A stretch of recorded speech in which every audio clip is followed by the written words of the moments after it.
Hello. എടി ഒരു കാര്യം പറയട്ടെ, സീരിയസ് ആയിട്ട് എടുക്കണം കേട്ടോ. പറയട്ടെ, ഉറപ്പില്ലേ? അടുത്തൊന്നും ആരില്ലല്ലോ.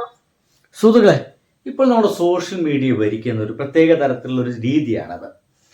വളരെ റാൻഡമായിട്ട് ചില ആളുകളൊക്കെ കണ്ടെത്തും. മിക്കവാറും സ്ത്രീകളെയാണ് കണ്ടെത്തുന്നത്, പുരുഷന്മാരെ അത്ര കണ്ടെത്താറില്ല. എന്തായാലും പെൺകുട്ടികളെ കണ്ടെത്തും. എന്തിലൊക്കെ നന്നായി സംസാരിക്കാൻ കഴിയുന്ന പെൺകുട്ടികളായിരിക്കും കണ്ടെത്തുക. അവരെ കണ്ടെത്തിയിട്ട് അവരോട് അവരെ ഏറ്റവും പ്രിയപ്പെട്ട ആരെങ്കിലൊക്കെ വിളിച്ചിട്ട് ഇവർ പറയുന്ന എന്തെങ്കിലുമൊക്കെ വിളിച്ചു പറയാൻ പറയും. ചിലപ്പോൾ അച്ഛനെ വിളിച്ചിട്ട് അച്ഛ ഒരു ഉമ്മ എന്നൊക്കെ പറയാൻ പറയും. അപ്പോൾ അത് ഗംഭീര മ്യൂസിക്കൊക്കെ ഇട്ടിട്ട് അതങ്ങ് പൊലിപ്പിക്കും. ഇവിടെ സംഭവിക്കുന്ന കാര്യം എന്താ വെച്ച് കഴിഞ്ഞാൽ, ഈ പെൺകുട്ടിയോട് ഒരു ഉറ്റ സുഹൃത്തിനെ വിളിച്ചിട്ട് എനിക്ക് നിന്നെ ഇഷ്ടമാണെന്നും എനിക്ക് നിന്നെ വിവാഹം കഴിക്കണമെന്നും എനിക്ക് നിന്നോടൊപ്പം ജീവിക്കണമെന്നും നാളെ തന്നെ നമുക്ക് കല്യാണം കഴിക്കാമെന്നുള്ളൊരു വാക്ക് പറയണം. അപ്പോൾ അപ്പുറത്ത് നിൽക്കുന്ന ആള് എങ്ങനെ പ്രതികരിക്കുമെന്ന് അറിയാൻ വേണ്ടിയിട്ടാണ്. എന്തായാലും ഈ ഒരു ഇതിലേക്കൊന്ന് കടക്കാം. അതില്ലേ,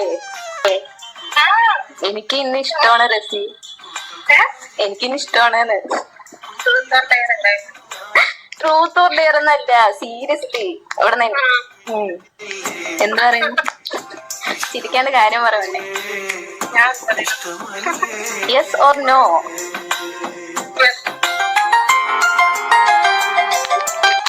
കല്യാണം കഴിക്കാൻ താല്പര്യമുണ്ടോ?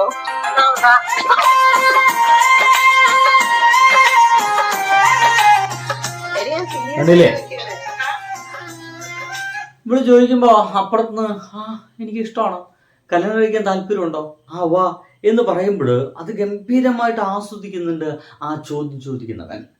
അത് ഗംഭീരമായിട്ട് ആസ്വദിക്കുന്നു. ഇനി നമ്മൾ തുറന്നു നോക്കേണ്ടത് ഇതിൻ്റെ കമൻറ്റ് ബോക്സുകളാണ്. സുഹൃത്തുക്കളെ, ഇതിൻ്റെ ഒരു ടൈറ്റിൽ തന്നെ എങ്ങനെയാണ്, അങ്ങനെ അവർ ഒരുമിക്കുകയാണ് ഗൈസ് എന്ന് പറഞ്ഞാണ് ഇതിൻ്റെ കമൻറ്റ് ടൈറ്റിൽ തന്നെ കൊടുത്തിരിക്കുന്നത്. ഇതിൻ്റെ താഴത്ത് ഉഫ് അങ്ങനെ ഞാനും എന്ന് പറഞ്ഞിട്ട് ഒരാൾ, അയ്യേ ലബനീസ് എന്ന് പറഞ്ഞിട്ട് ലെസ്ബിയൻ പ്രണയത്തൊക്കെ അവഹേളിക്കുന്ന രീതിയിലുള്ള ഒരു വർത്തമാനം കൂടി കഴിയുന്നുണ്ട്. അങ്ങനെ അവൾക്കൊരു പെണ്ണിന് കിട്ടി, ശുഭ മുഹൂർത്തം.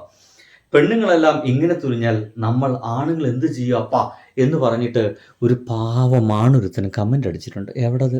ഇതാണ്. അമീ പേരെന്താണത്? അമീൻ ഖലീൽ എന്ന് പറയുന്ന ഒരാളാണ്. പെണ്ണുങ്ങളെല്ലാം ഇങ്ങനെ തുനിഞ്ഞാൽ നമ്മൾ ആണുങ്ങൾ എന്ത് ചെയ്യുമെന്ന് പറഞ്ഞിട്ടാണ് ഇതിന് താഴത്ത് വേറെ കമൻറ്റ്. സ്വാഭാവികമായിട്ടും ഇത്തരത്തിലുള്ള കമൻറ്റുകൾ വരണമെന്ന് മനഃപൂർവ്വം ഉദ്ദേശിച്ച് തന്നെയാണ് ഇത്. പക്ഷെ സത്യത്തിൽ ഇതെന്താണ്? ഇതൊരു പ്രാങ്കാണ്. സിമ്പിളി ഇതിനെ നമുക്കൊരു പ്രാങ്ക് എന്ന് വിളിക്കാം. പക്ഷെ ആ പ്രാങ്കിനെ ഈ ആളുകളൊക്കെ ഇത് കൊണ്ടെത്തിക്കുന്ന രീതി എന്ന് പറയുന്നത്, അവരൊരു ലെസ്ബിയൻ ലവ് സ്റ്റാർട്ട് ചെയ്യുകയാണ്. ആ ലെസ്ബിയൻ ലവിന് അപ്പുറത്തുള്ള ആൾ ഓക്കെ ആണെന്ന് പറഞ്ഞിരിക്കുന്നു. സ്വാഭാവികമായിട്ടും ആ ലെസ്ബിയൻ ലൈക്ക് ഇവർ കയറാൻ പോവുകയാണ്.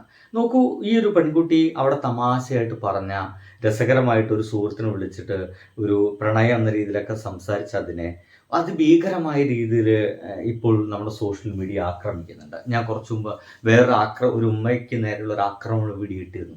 അതേപോലത്തെ ഒരു ആക്രമണമാണ് ഇവിടെ സംഭവിക്കുന്നത്. ഇനി ഇതിനൊപ്പം തന്നെ ചോദിക്കുള്ള ചോദ്യം, നൂറ ആദില പ്രണയത്തെ മാത്രമാണോ നിങ്ങൾ മലയാളികൾ അംഗീകരിക്കുന്നത്? അവർ ബിഗ് ബോസിൽ പോയി വളരെ ഫെയിം കിട്ടി. നൂറ ആദില നമ്മുടെ മലയാളി ചിന്താഗതികളൊക്കെ വെച്ച് നോക്കുമ്പോൾ കാണാൻ ഭംഗിയുള്ള ആളുകളാണ്.